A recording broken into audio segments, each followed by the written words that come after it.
I was a young woman when it happened. My name is Adama. I grew up in a wealthy and close-knit family. My parents, uncles, and aunts always encouraged me to fall in love, to find someone who would cherish me, because love was something to be celebrated in our family. I thought I would not find love. I always felt different and alone, but I was not alone in that big house.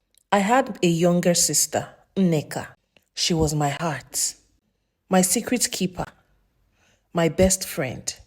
I told her everything, even the things I dare not tell my parents. She was the only one who truly understood me until I met Peter. He was not like the men my family approved of. He did not come from wealth, but he was ambitious, determined, and had a fire in his eyes. He made me laugh, and I found a freedom in his presence that I never felt in my father's mansion. I loved him, and for the first time in my life, I knew I had found something real. But my family was against the relationship. My father warned me. My mother cried. He is not one of us, Adama, they said. He cannot give you the life you deserve. Besides, he is from a dangerous clan. People from that clan are very crafty. You see, in times past, my father had a bitter experience with the people from Peter's clan when he was traveling for business. Some armed men came out of the bush and attacked everyone in the vehicle, stealing their property and even inflicting injury on some. That day, my father was one of the lucky ones, and he was told that it was the way of life for people of that clan. But how does that affect me? I said. Some people are bad, while some are good. My Peter was definitely good. I refused to listen. I believed our love was stronger than money, stronger than status, stronger than where a person is from. So, Peter and I secretly made plans to start a new life together. We would leave the city, go somewhere new, away from judgment. The night I left, I told no one but Nneka. I crept into her room where she lay curled up in the bed and whispered, I am going in there. Peter and I are leaving tonight. Her eyes widened, filling with tears. But why?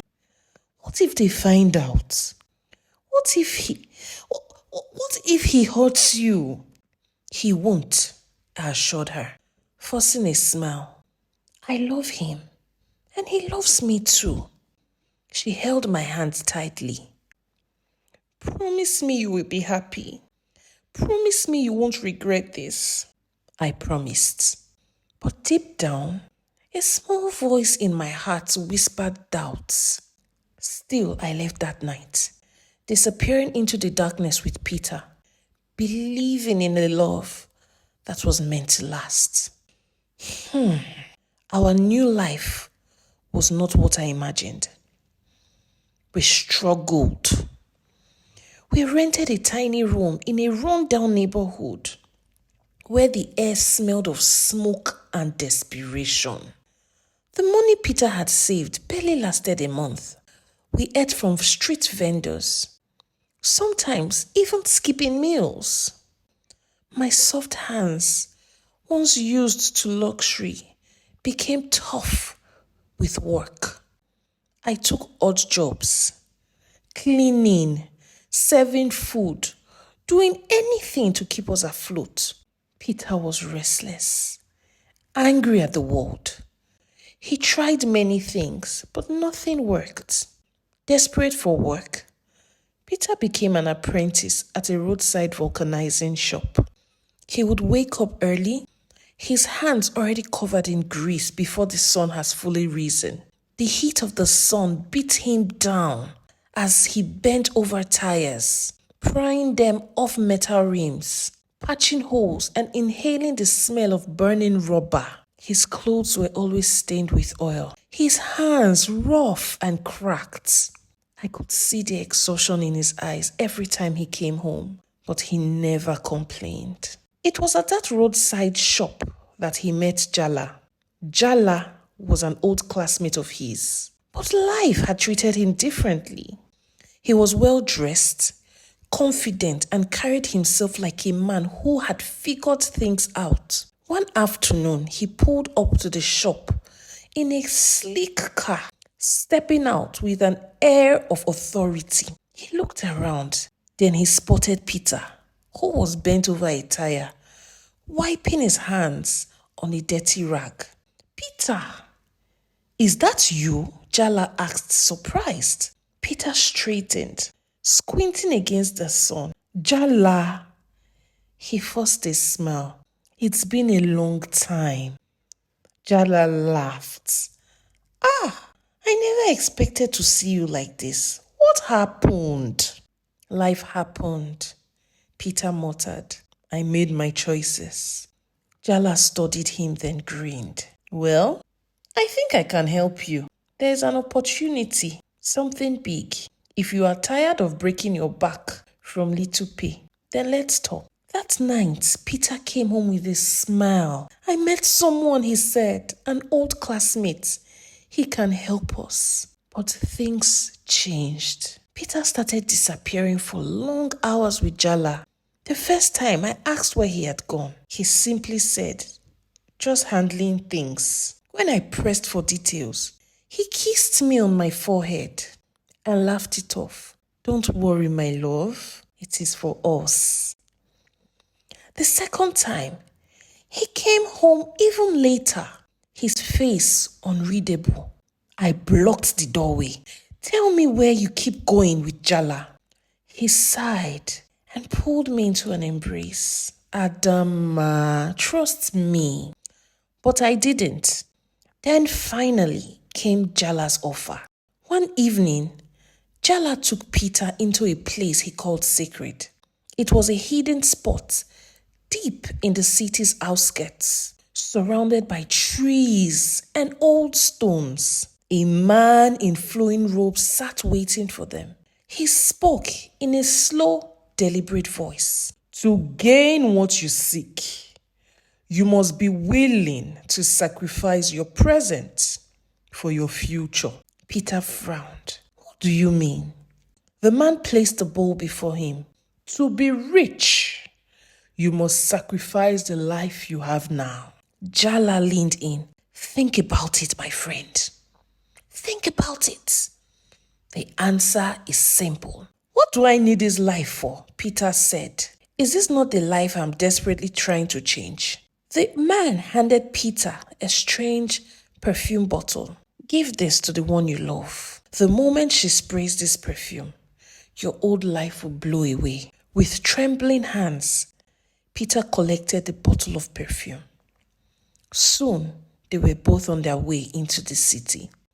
That night, Peter came home and gave me the perfume bottle. "What is this? And where did you get this from?" "Shh," he said. "This is a gift, and I just wanted to appreciate you for standing by me all this time." I smiled. "Thank you, dear. This really looks lovely. I used it after my bath. I sprayed my hands and neck. We spent the night together, laughing hand in hand, and for the first time in a long time, I felt like life was going to be all right."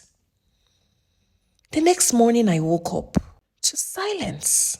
I touched Peter's hand, who was still asleep beside me, but my hands went through. I panicked and ran to the mirror, but I was invisible. I let out a scream, but nothing came out. And then I realized I was a ghost. Suddenly, there was a knock on the door. Peter woke up, still rubbing his eyes from sleep. He walked to the door and opened it. There stood Jala, with a grin on his face. "It is done." And in that moment, Peter understood what had happened. His eyes widened. He threw his hands on his head and ran to the bedroom. There he found my lifeless body and screamed, "Yay! What have I done?" Peter had unknowingly sacrificed me. Jala grabbed him by the shoulder and said, "You have to take this as a man that you are." In the coming weeks and months, Peter became very rich. He bought cars and a very big mansion, but my spirit lingered. One night, I whispered to Neka. She woke up crying. "Adama, is that you?" I replied, "Yes, it is I." "Where are you?" she asked. "Ne, I am gone." "How? Why? What happened?"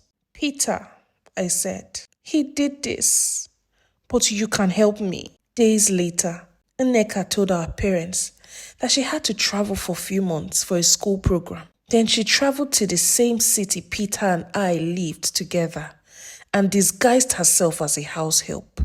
She got a job in Peter's mansion and Peter didn't recognize her. He barely paid her any attention. He was too busy partying with multiple women. I told Nneka that Peter must not eat fish in order for him to sustain his riches. One night, just before she served him dinner, he asked for a glass of his very expensive whiskey. Nneka saw this as a great opportunity.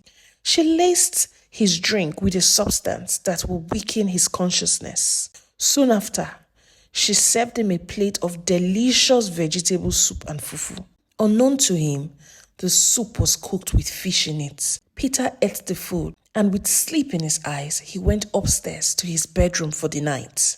The next morning, Peter woke up to the stares of multiple people. Some looked at him with horror, some with pity, and others with shock. Some muttered, "Oh, what happened to this young and handsome man?" Others said, "He must have brought it upon himself, maybe a curse or something." This was when Peter realized that he was sleeping in the middle of a refuse dump. His eyes open in shock, thinking and confused what could have happened to his riches and mansion. Amongst the crowd, Peter recognized one young lady. She was his house help. Before he said anything, she slowly walked up to him and said, "I know what you did to my sister, Adama." And in that moment, he knew the tables had turned. Immediately, he started feeling heat all over his body, like he was on fire, and started to confess about how he has used the love of his life for rituals. The crowd went into shock and sadness for what had happened to me. After his confession, Peter's mind snapped. He confessed everything, then ran mad, roaming the streets. Nneka returned home and told my parents everything. They mourned me for a long time, but in the end, justice was served, and I finally found peace. Thank you for listening to my story. From this story, I learned that ill-gotten wealth is never the best, and we need to be more discerning about people we call friends. Kindly like, share, and comment your thoughts. Thank you.